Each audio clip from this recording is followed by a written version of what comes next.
Hi everyone, I'm Linda Reed and everyone, welcome back to another Business Skills webinar. Business Skills webinar. We'll get that right today. I'm being joined by the lovely Anne-Marie Cross. Anne-Marie is the podcasting queen, and if what this lady does not know about podcasting and building your brand through podcasting isn't worth knowing. I'm excited to have Anne-Marie here. We've known each other for years. We've worked on and off, and we present occasionally together from time to time. So thank you for joining us today, Anne-Marie. I'm excited to have you here talking podcasts. Thank you. It's a topic I love to talk about. So looking forward to diving in and sharing. Fantastic. I might hand over to you to do a bit of an introduction and tell people what we're going to be covering today. Yes. Okay. So lots of things I want to be covering today, things that I've learned over the years. If you haven't yet had the opportunity to connect with me or be interviewed on one of my podcasts, I've been podcasting since 2008.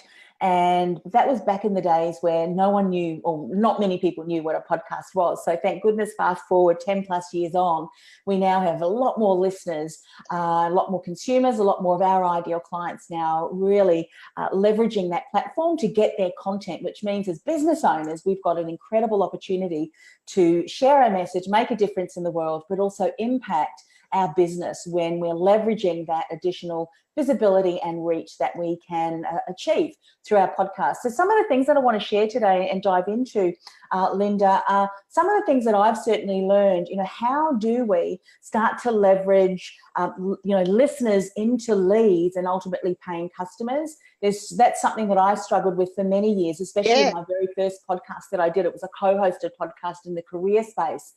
And it was sort of learning by trial and error. And so there's various systems and processes or models, and I'm going to talk about those a little bit later on, that now we have in place. And it's something that I adopt with all of my clients who are launching a podcast, so they can really start to build that awareness as that go-to person, as that industry thought leader, but also be able to nurture those relationships and build know, like, and trust right from their very first episode. So yeah. And look, I think that people, it's like PR in podcasting. People think, oh, build a podcast and, clients come to you and all of those sorts of things. And I don't know about you, but they get 6-12 months down the track going, but I'm not getting results. I'm putting all this work in, but there's no result. Yeah. What's going on? Yes, exactly. It's what you do with it. I mean, a podcast and PR, I know you're an expert in that. It's fantastic, but it's part of the process, part of the strategy. And so many business owners forget about the strategy. And one of the first things I always say to people is, what is the end in mind? For instance, I was just working with a VIP client, and she's got a lot of experience in her particular field. And so now they developed a software program. So it was a product software. Yep. And, she had so many different ideas and things that she was going to share in her podcast, but she was quite overwhelmed, as we typically are in business. So many opportunities, so many choices. Yes. So I asked her the question, what outcome do you want from your podcast? Is it someone that you want to target more that is more experienced in your business? Or is it someone who's just starting out, or someone in between? And immediately she said, oh, it's definitely targeting for the higher end person, someone who's very, experienced in this area. And I said, well, that is what you need to focus on. Very different topics. Speaking to someone who's familiar in your industry than just a beginner. You can certainly incorporate different topics to suit across the board or the realm of your ideal clients. But if the end in mind is to sell your product to more of the high-end user, then that really is where you need to focus. So instantly, she was able to really hone in on that. And a lot of people don't do that. But it starts with strategy. What is the end in mind? What outcome do you want to generate from that podcast? Fantastic. I've got us completely all shared to the Facebook groups and all of those sorts of things now. So awesome. It is such a great topic to come in and have a chat. So those of you here watching with us, have you got any questions? Have you got a podcast of your own? Where is your journey at? Come on, pop them into the chat. I can see you here. If you are watching the live stream, quickly head to the BBB website and register and come and pop these questions into the chat so that Anne-Marie and I can see them. And we can also deal with them in a logical order, because that's both of our brain types. I know that in particular. So Anne-Marie, for someone who doesn't even know what a podcast can do for their business, what's your top tip? The top tip is, follows on from what I was just sharing. Yep. How are you going to leverage your podcast in your business as well, as far as building visibility, cutting through that noise, and how are you going to leverage it even within what you're already doing in an integrated way that enables you to nurture those listeners off the podcast onto your list so that you can then, begin that relationship building process. We know as business owners that the relationship with our consumers are changing. The videographers and other marketers are saying attention spans are dwindling, so we need to be on point, we need to be valuable right from the moment that we start to launch a podcast or any piece of content. That's one thing that we need to be mindful of. So whatever we put out there has to be intentional and has to be purposeful and deliver value. Otherwise, they're just not going to continue to listen to that podcast. So that's something that I share with people, because a lot of times people will get on, they'll start bantering, and if you haven't captured their interest from the word go, then they've listened, they've stopped listening, and they're going to someone else. So that's really important. Something else that has changed too is that, and we'll know this as business owners, that a lot of the search, if someone is looking for a particular solution, is done online. So often we think, well, I'll share a little bit more about what I do, the offers that I have, the value that I bring when I have that email or when I speak to someone, when someone rings me. But we don't often have that choice anymore. In fact, I've got some statistics here. 89% of people start their search online. So if our content isn't there, if you're not providing and sharing your best stuff, out there in the conversation and online, particularly in your podcast, you may never get that opportunity to have a conversation with someone. And this is something else that a lot of people aren't aware of either, is that if you have a look at the consumer's buyer's journey or the customer buyer's journey, there's 3 stages, I say. There is the awareness stage, there's the decision stage, and then the consideration stage, and then the decision stage. The decision stage, when someone's ready to make a decision, is around 3%, which is a very, very small amount of people when you think about that. Now, your ideal client is even a smaller amount of that market. Yes, exactly. So when you're putting out podcasts or any piece of content, you need to ask yourself, is this more for the awareness stage, if someone's aware that they've got an issue and they're searching and now they've become aware of me? Is it more on the consideration? If it's in the consideration stage, you really want to have asked them to take that next step and providing value, case studies, and so on. And then the decision, what is the calls to action? Are you nurturing people along that buyer's journey? And that's how I look at a podcast, or your whole podcast episodes and the entire thing.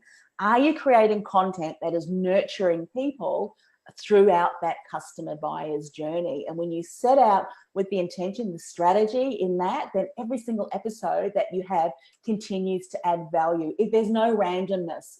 And and I was doing it randomly, going out, I'm going to interview that person. So I had a lot of great interviews, but if I took a step back, it wasn't intentional and it wasn't strategic. And it wasn't providing value. 50 plus episodes that weren't really generating much interest. Great content, but not really much interest for my services. Does that make sense? No, it makes complete sense. And look, I talk from a PR point of view too, vice versa. When you're looking at a podcast, you've got to look at, and when you're looking at being a guest, same strategy is involved. Who am I talking to? What's the situation? Where do we sit? Where's the next level? The same situation happens in that. Is that audience your audience? Because it's all well and good to say, I've got a podcast interview, but if you only, and I say this to our members all the time, if you only service business owners in Australia and their audience is, 99% US based, it's not going to help you. No, it's going to be, your time can be better spent. And I say same thing. Obviously, when you're talking about podcast, creating your podcast, this is time you're investing in your marketing, so it needs to work for you. Yes. And what are you doing that's also working? Can you leverage off what's working already and then nurture people through that onto your podcast? And so podcasting really is a way to deliver your content. It's through audio. We know studies have shown that people are starting to turn more to the audio podcast because they can listen to it whilst they're doing other activities. It's a secondary activity. But the good thing is that you now have a longer time frame to be able to spend with someone in their ear. Typically videos are quite short unless you're doing a live, but again, you need to provide provide value. Otherwise, someone's going to click off. They're off anyway. Yes, and exactly. so if you think you've got 20 or 30 minutes on a regular basis to spend time with someone, yesterday I was talking to someone on Instagram, and now we've got even a couple of hours long podcasts. They're more the conversations. Yeah. But there's a market for that too. But I think you need to ask yourself, who's my ideal client? Who's that audience member? Who is my ideal client? What's going on in their lives? Because that's also going to determine the format, the structure, even the length of your podcast too. So these are all things that you need to consider before you even press record. And that's one of the little mottos that I have is, message before make or model of the microphone, because you can have the most expensive microphone, but if you haven't got the right message that's cutting through the noise, providing value and nurturing those listeners into, leads and then customers, then it doesn't matter what microphone you have. It doesn't matter. They will not listen. Yeah, exactly. Isn't it funny? But it's so similar in industries. So, okay, Anne-Marie, you've got a series of tips for us today. I'm going to let you launch into those and share them all with us. Good. There's a couple of things that I want to share. I'm calling them facts, and it's something that I share on all of the presentations that I do, because it really helps you start to look at how can I leverage my podcast to really help me go from invisible to influential and profitable. And there's three facts. The first one, and we've spoken about already a little bit, around market saturation and market fragmentation. The reason I'm talking a little bit more about the saturation and fragmentation is that now that we've got so many more people that are entering the podcast market, means that we have to be really clear on what is my message, where am I providing real expertise, who am I, as far as your characteristics, your mannerisms, all these things woven in together before you launch a podcast means the experience that you create, the brand experience through someone listening, right from the music to the voiceover professional, is going to speak your brand. Yep. Now, that's really important for the saturation. We also need to be mindful of how can I provide content in a way that's valuable, but also really adds to that validity that I'm the right person for that ideal client to say yes to, or even start to look at how can I work closely with that particular person. The fragmentation is really about how previously traditional advertising, we had three mediums. We had print, we had radio, and of course we had television. Now that's changed with a whole lot of online stuff, digital platforms, social media sites. And whereas previously we could create one ad or one piece of content and blast it across all of those platforms, fragmentation now means that every single platform has its own nuance, experience, requirements, likes, dislikes, shapes, sizes. Exactly. So what you need to be mindful of when you're thinking about a podcast is, a lot of people I hear say, well, I'm creating a webinar or I'm doing a Facebook Live, I'm going to strip the audio and then just upload that as a podcast. You need to be mindful that the podcast listeners don't just, blast that content across the podcast, because if you take a video, you might be using a lot of words that are more visual, or if you've got slides and things like that. Now, if you imagine if you're an audience member and you love listening to this particular podcast or that particular content, how jibbed are you going to feel if all of a sudden, they weren't really making that for me? Exactly. Understanding it. So be mindful. Pre-frame, this is something that I want to bring to you because, I know that you're struggling with this. It's going to be so valuable. It was from a webinar, but let me just share with you what piece of content that I want you to know about. So pre-frame it. Don't just blast anything that you're creating. So important. Is that something that you've heard? No, I completely agree. So from my point of view, I'm your webinar, your conversation video person. Clive's your audio person. And lots of people had suggestions, and I love that, you should strip the skills webinars and turn them into a podcast. I'm like, I don't want to. If people want to listen to just the audio, it's there. It's all of that sort of stuff. But I'm your video person. So I'm your video marketer. That's what I like to do. But I can only imagine. I know you said, guys, and the way I'm going to put this to you is, think about it. No TV show sat there and stripped the audio out of the TV show and put it on radio. Yeah, it's a different nuance, isn't it? And that's what we're talking about when we're talking about stripping audio out of video, is stripping the TV show of its visual content and trying to put it onto a radio station. It's just not going to work. Yeah. Something else, I mean, often you'll hear me say, technology is something that you should consider, but really before you have your message. Similarly, I've listened to a few podcasts where I know that they were speaking to their computer, probably did not have a dedicated microphone, and therefore there was so much noise and echo in the background, I could not listen to it. So even though audio, for me, it's all about message first, there still needs to be a level of audio that people can at least hear you, and there's not a lot of echo in there. Otherwise, they're going to turn off.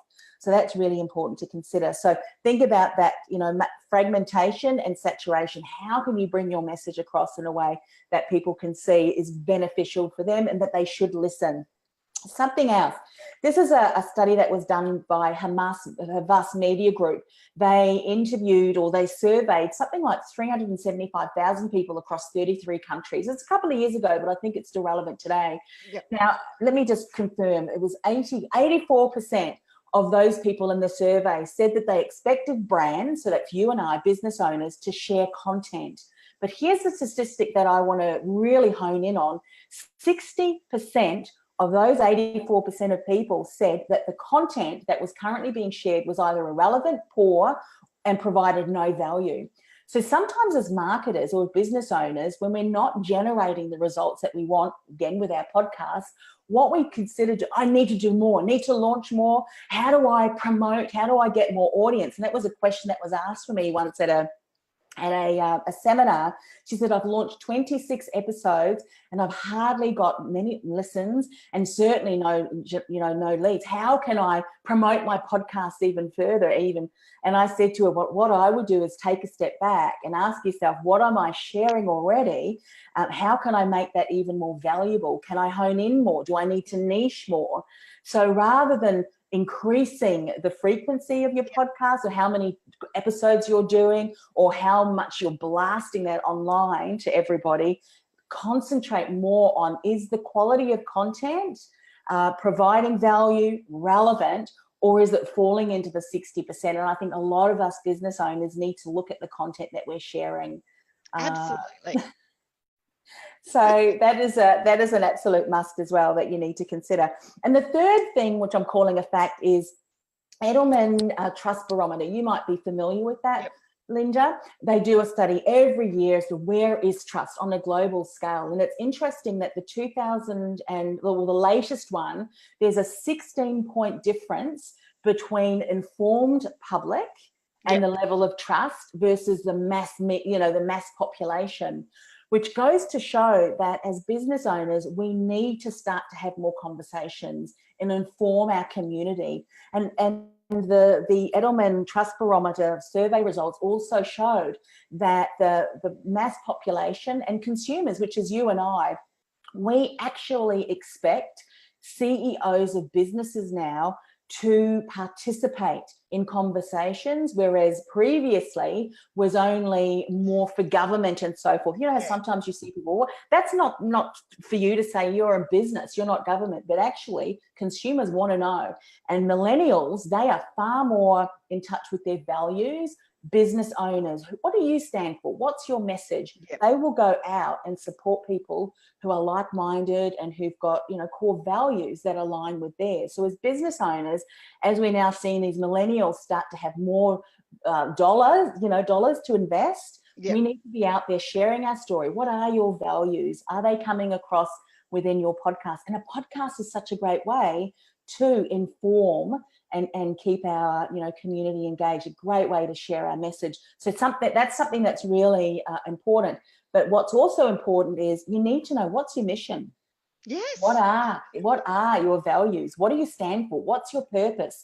You have to have that consistency and you have to have that clarity in that, because if you don't, you'll find that your message is really not honed, and often we can stretch ourselves too thin in the message. So that's important. What are your core values? What's your mission? That needs to come across through everything you do, especially in the podcast that you do as well. Does that make sense? That makes complete sense. Yes. Good, I swear every time we present, we sit there going, yes.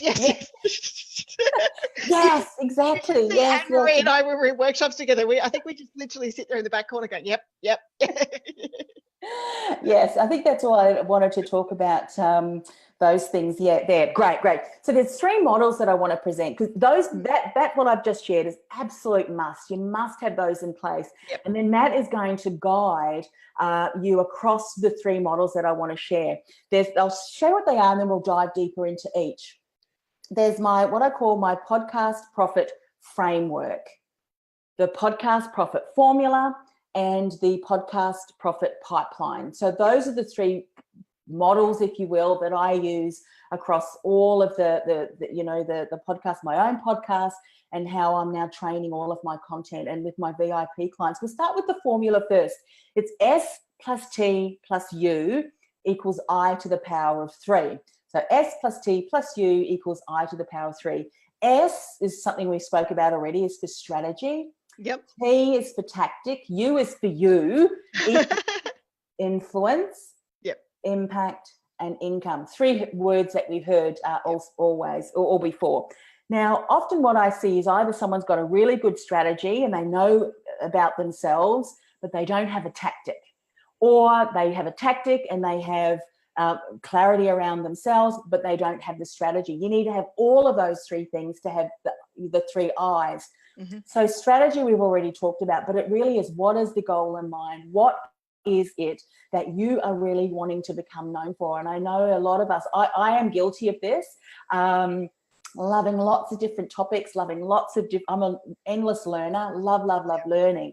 But as a business owner, you want a niche, because otherwise, if you're seen as, we know that saying, jack of all trades and a master of none, but to really cut through the noise, you have to be seen as an expert in that particular thing. Then you can bring in aspects of what you do. I mean, if I think back a couple of years ago now, I decided to take a step back and really focus just on podcasting. I mean, my background is in branding, personal branding, and the work that I have done, money mindset, lots of different things. But if I continue to bring a message out across all of those different areas, people would get quite confused. In fact, even going back years before that, as a personal branding strategist and within the podcasting space, I had to really take that step back, because one of my colleagues would say to me, "Oh, you're the social media person," which was not that at all. But because they'd seen me back in 2008 start to use, a lot of the platforms that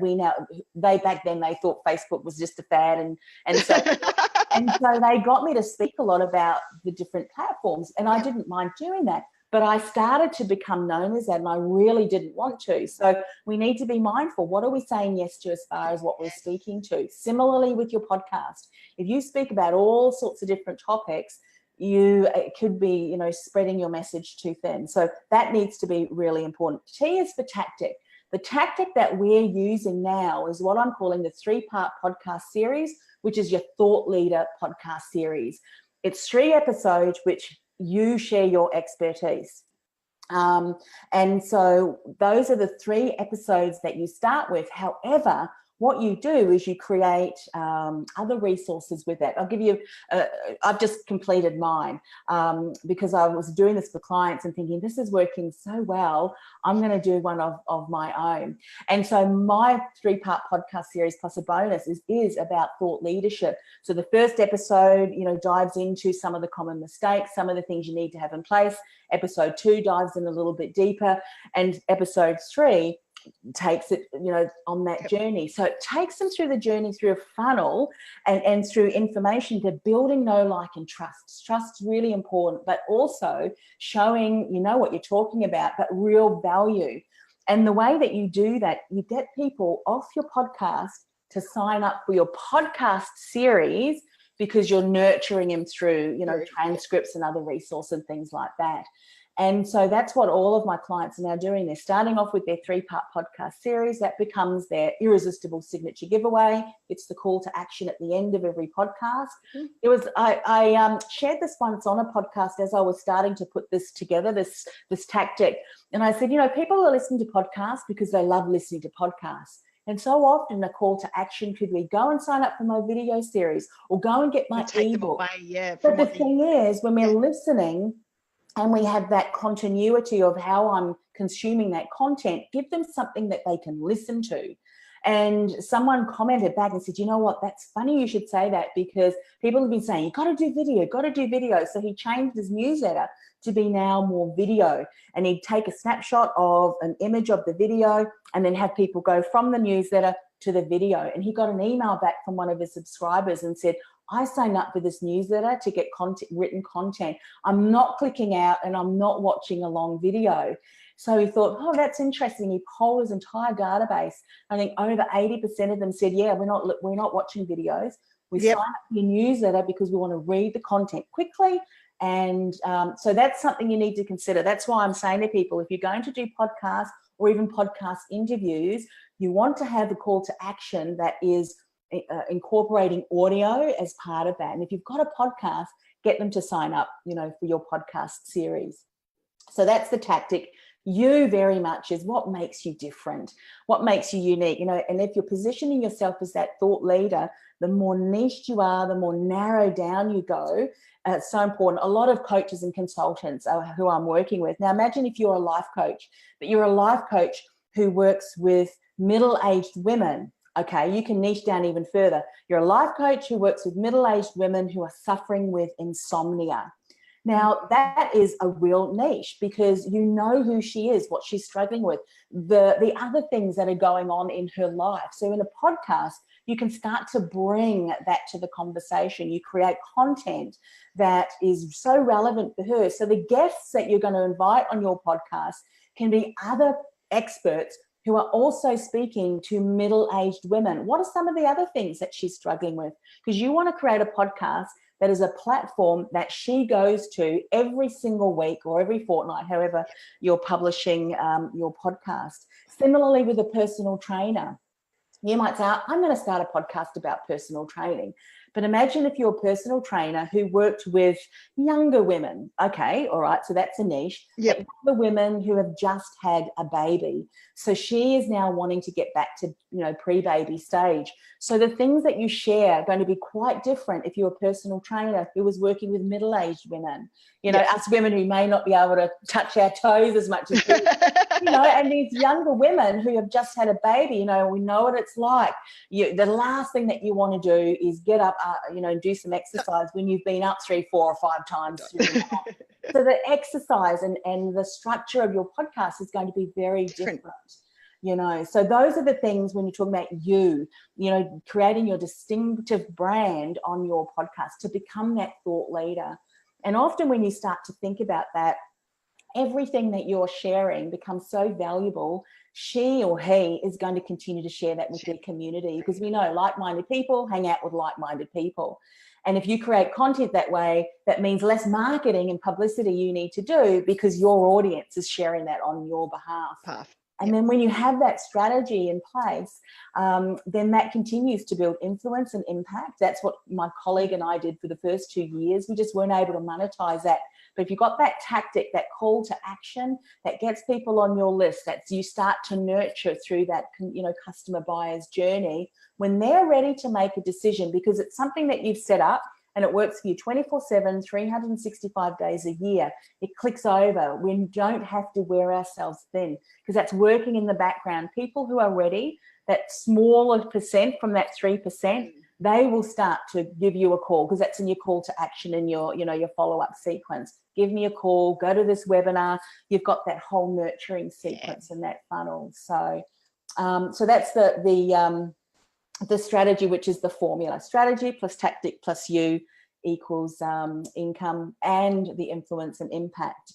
The framework is really around the stages on how you produce your podcast. We know about the production and the promotion, so I won't go into that, but I will talk a little bit more about the first stage, which is the purpose. And we've talked about that a lot already today, is why are you starting your podcast? Is it because you want to build more of an awareness because you want to do speaking? Well, if you just want to use it for your speaking, the topics that you have and who you're sharing it to and how you're presenting is going to be very different than if you're going to use a podcast just to build reach and visibility and get people into your funnel. And a lot of people don't spend, as much time focusing on that. I think about any work that I'm doing with a client, we will spend 80% of our time in the purpose stage of things before we start the production. So it's 80-20. 20% is just the production side of things, you know, but it's the 80-20 rule. So very important. Does that make sense? No, it makes a complete sense. And it's all about, you know, I think podcasting has that very similar touch to PR or marketing. It's a silver bullet, which it's not in any way, shape or form. If you know, and it's almost like, oh, I built a website and I'm not getting sales, but I haven't marketed, or I haven't done it, or I haven't put the plan together, or I haven't worked out what the purpose is for this in my business. And look, I'm a bright, shiny object person. You can be a bright, shiny object. I'm there checking it out.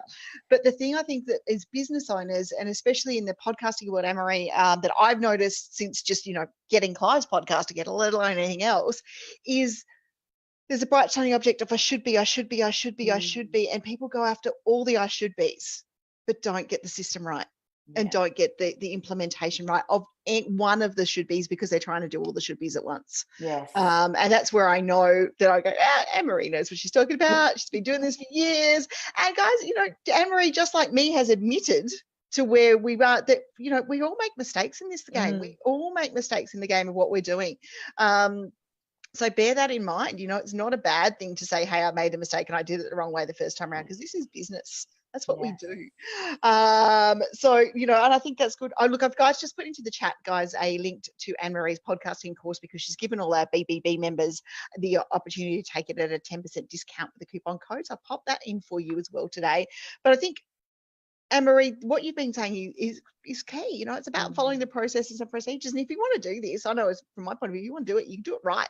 Yes, because then you don't have to look back at your content and say, you know, what's not working. Everything's done really intentionally. I mean, if I think of some of the clients that I'm working with now, we look at where is this going? What course are you presenting?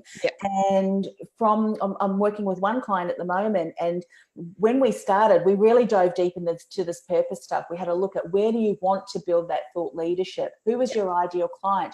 To the point where she's now running a program which is very different, and she's had so many more people sign up for less marketing for this next step into her challenge. She said, I can't believe it. I said, that's because you're tapping into what makes you unique. She called it her zone of genius. But you've got to take that time, and often it's staring you right there in the face, but we don't see it because we don't recognize it as being that real unique quality.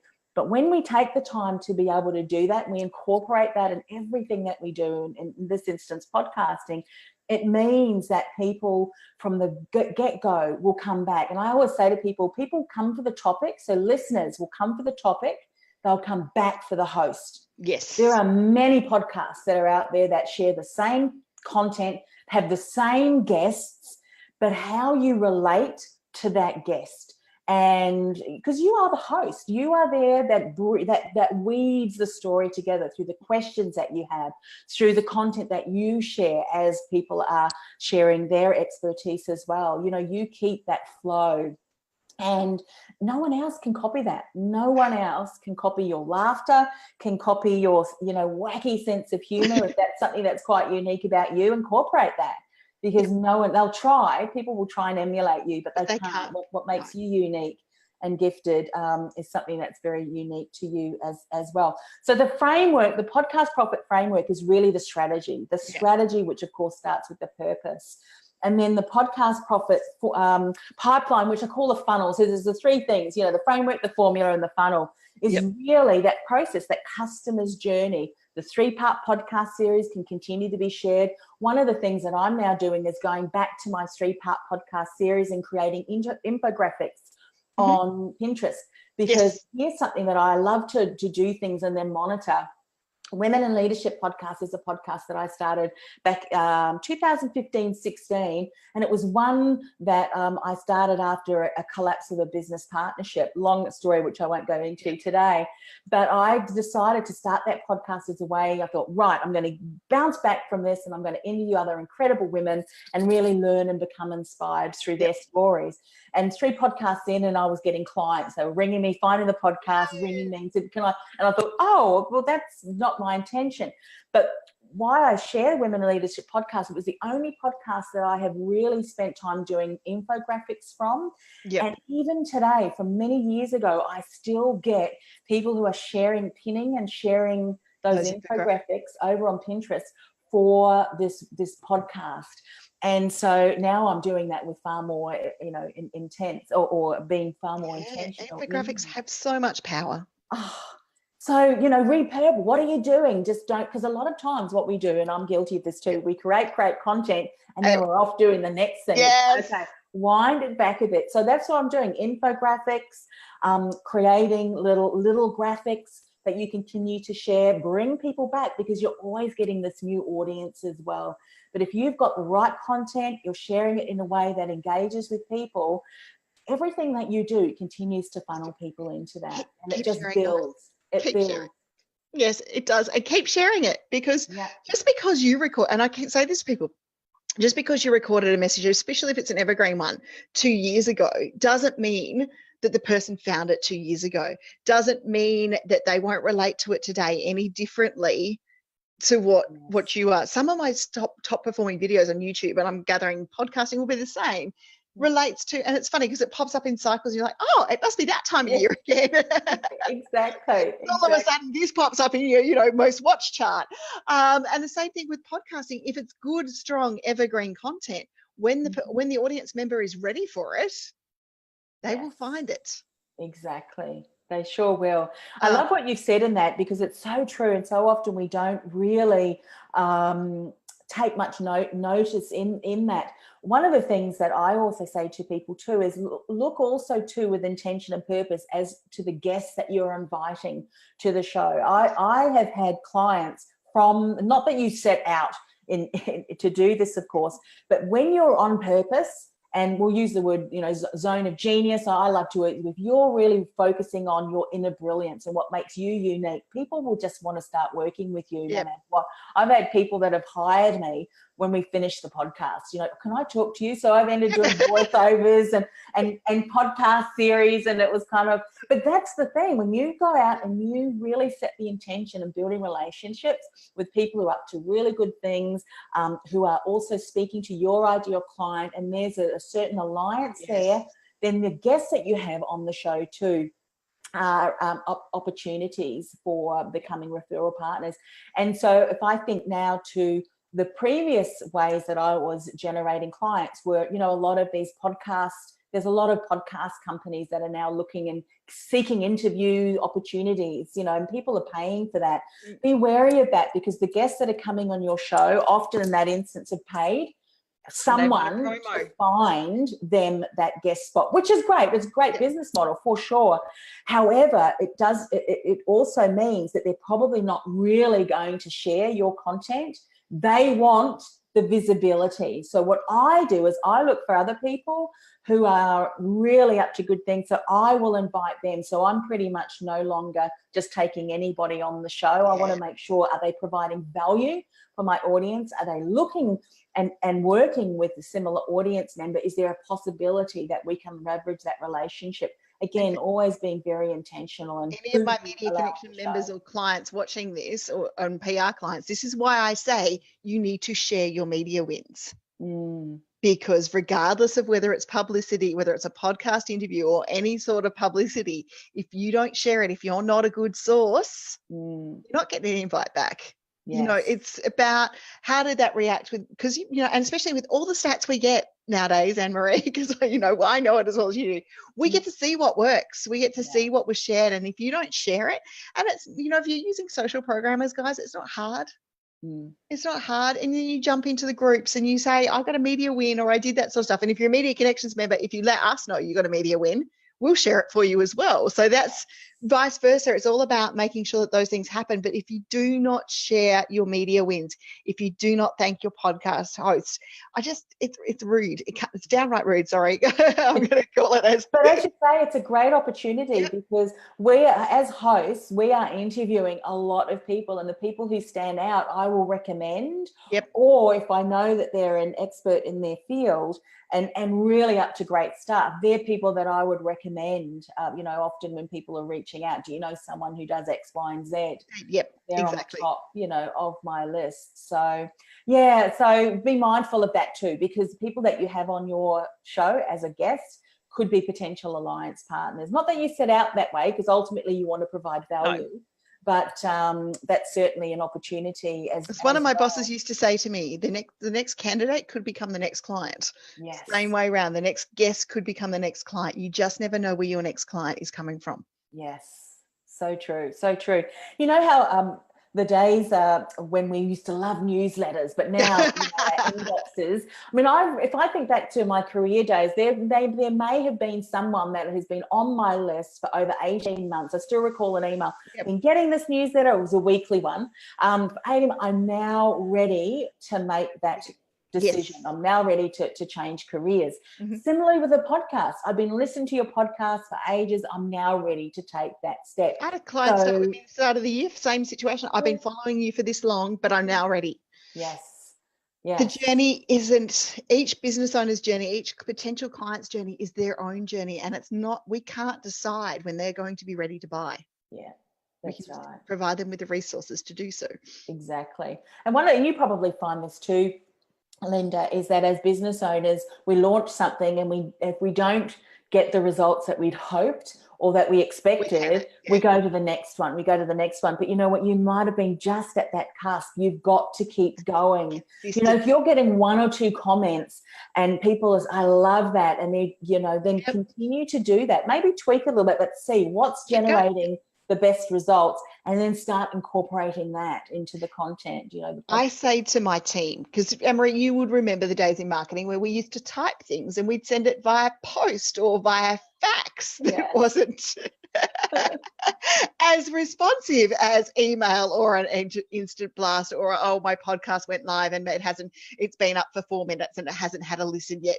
All of those things. There used to be days where we would wait hours, weeks, and even days, and even weeks, and even months to see the result from a campaign working. Yes. People have lives. In addition to everything we're doing, we can hit the launch button today going, it's absolutely perfect. And when I talk about PR, I say from the point of view, you can hit the launch button today on a press release campaign, but unless it's election related right now, you are shooting into a pond of water that you are not going to get a chance to stand out against. But you could have the breast press release, you could present it, and in your world, there's nothing going on, but in your client's world, it is manically crazy. Yeah. So got to consider the world that we are, and then going, well, maybe that didn't work, so maybe I tweak it. Maybe I put that content back out just because it didn't work. And I think also when what your points were you're saying there, and I most probably will agree with me, is we think we marketed it once, or we've put it out once, or we've put it out.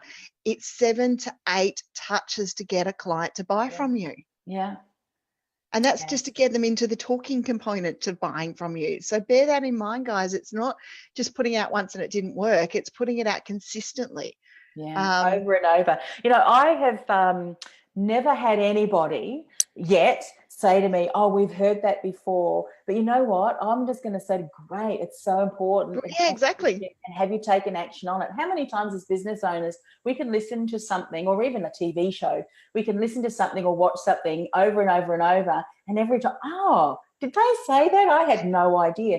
We are ready often at certain stages, so someone can listen to that content and then all of a sudden get an aha that they missed previously because they weren't yet ready for that. And I think we often don't leverage and repurpose what we're continuing to do. And a podcast really should sit in, and I have what I call a brand communication wheel. And this is what we're talking about, that pipeline. Yeah. Brand communications wheel, however you're marketing your brands. You've got your podcast, you're speaking, Facebook Lives. The call to action would be, for me, it's to getting on to the podcast series. But then, everything's going through. Podcast series has emails that nurture people through. People go back. And I did a study. I did a because I love being my own case study, and then I share with clients. Did a webinar I love that there's someone like me that case studies themselves first. Oh, because here's the thing: if something flops, I'm not going to teach it. But if it works, I say to people, "Oh, you do too. Here, try this out." So this is interesting. I did, and mind you, this is 7 times that I did that. I was tweaking things that was like, "Oh my goodness!" I'm thinking, "Hang on, keep going, Anne-Marie, because this is a good case study." So through doing a webinar, it was a live webinar because I really love to do the live, and then when I know that it's good, I pre-record it. And so I noticed when I started to incorporate emails beforehand that got people engaging with my content. So I said to them, I can't wait for this webinar, for the masterclass. I have created something. Go and have a look at this video. And then there was another couple of touch points that there were more people that were live and they also shared where they were from. To the point that I went, oh, okay, I have to go to acknowledge them. Because previously that didn't happen. So what I'm saying is your pipeline, keep monitoring it, because your podcast could be the best thing. It's just that your ideal clients has not heard about it yet and they haven't been nurtured through it. So, what are the emails that you're sending? Are you engaging with them? Are you bringing them back to Facebook and saying, here's a community there so that they can see videos? Are you also encouraging them to say, look, keep an eye out because I've got a monthly or a fortnightly or a weekly newsletter where I share even more, more tips on that. So those 7 to 8 touch points may not necessarily have to be ongoing podcasts, but can be integrated into what else you're doing. And as you continue to do that well, and you're building that level of credibility and you're validating what you're saying to be true through all of the external and social proof as evidence, then when they're ready to make that decision, you're the person who they're going to reach out to because of the fact that you've got this really good integrated pipeline and funnel that you're nurturing people through. So that's important, because it may be the front end. You're not doing enough marketing on the front end to get people into your funnel. If you think, here's the studies or the formula, or not the formula, but the findings, which puts things into perspective. 55% of people are walking around unaware. They have no idea that they've got issues, and you just do not want to deal with them. I mean, bless them. When they're ready, they'll move forward. The next step up is 25% of people are aware. So they're aware they've got some issues. You want to start, helping them to become more aware of you. 17% are in the decision-making mode. They're, they're aware that they've got an issue. They're starting to look around and they're going to make a decision. And then 3% of those people, they're actually buying now. So that smaller percent of people, they're your ideal clients. So when you put that into perspective, that post or that video or that podcast that you launched, it's not that it's not good, it's just that you need to get it out there more and repurpose. So I have a question for you, because I'm me, I'm a social person. I like to learn marketing. And I talk about this when I say to clients about launching a book, launching whatever. The vanity metrics of #1 bestseller means nothing if it's not selling to the right client.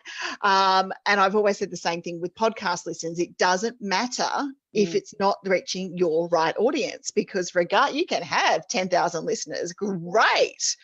But if they never going to buy from you, it's not doing anything for you. It's about engaging with the right content. And even I hate it, because I know the guys hate me when I go to the YouTube meetups, because I say the same thing. Great views are fantastic.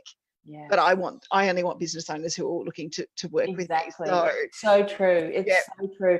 Even people you hear about, the size of your list. I remember when I had one of my very first mentors, she was in the US, said size of list does not matter. Yep. You can develop a multi 6-figure business on a list that is under 1,000 people or even less. Exactly. You're providing quality content.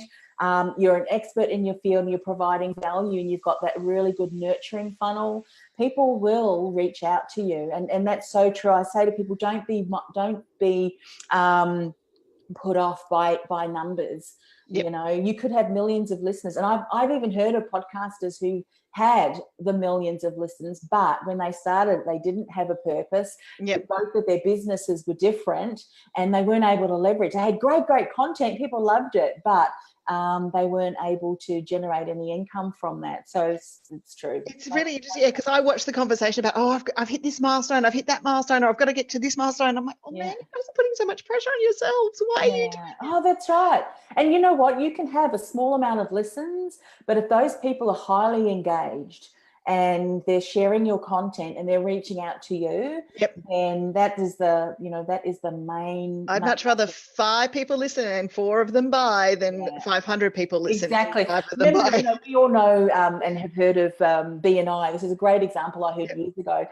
Someone went to a BNI meeting, months after months after months, and she had a conversation with someone and said, "Aren't you a little bit, dubious that you haven't had any responses yet?" She said, "No, because I'm building relationships."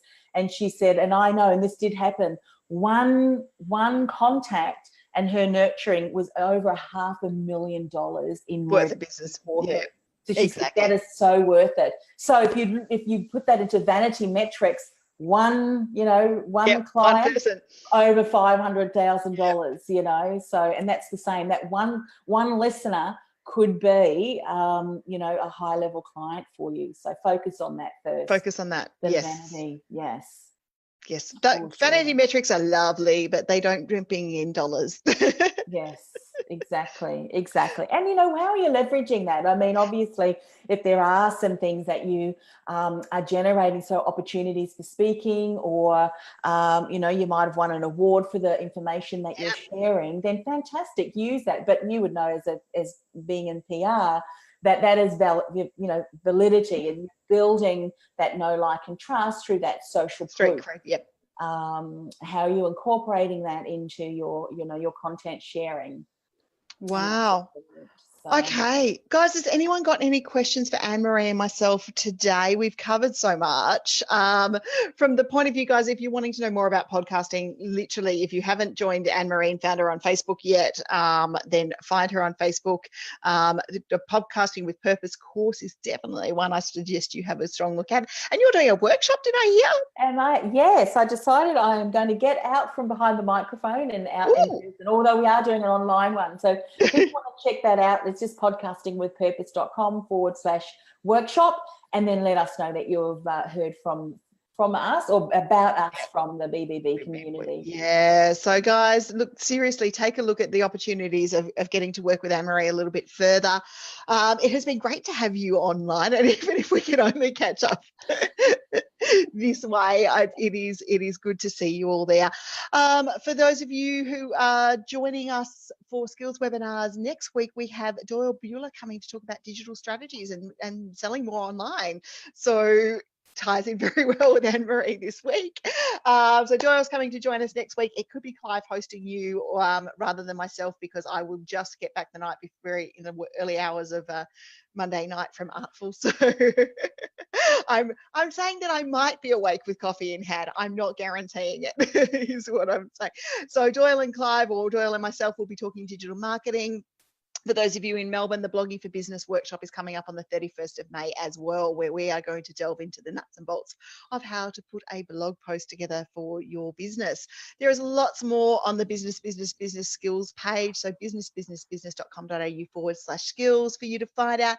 Anne-Marie, once again, thank you for joining us. I have had a great time having a chat with you about this. Oh, you are so welcome. One of the things that I'll share with you, Linda, and you can share in the group in the comments, is a little graphic which I've created under the 3 pillars that I've shared with you under those 3 models. Just some questions that you can tick off, so that if you've got that in place, you know that you're set to go.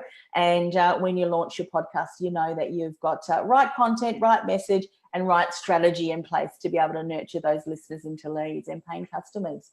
Well, you definitely are the podcasting queen, Anne-Marie. So thank you for joining us again. Guys, we'll see you all next week. Have a great week, everyone. Bye. Bye.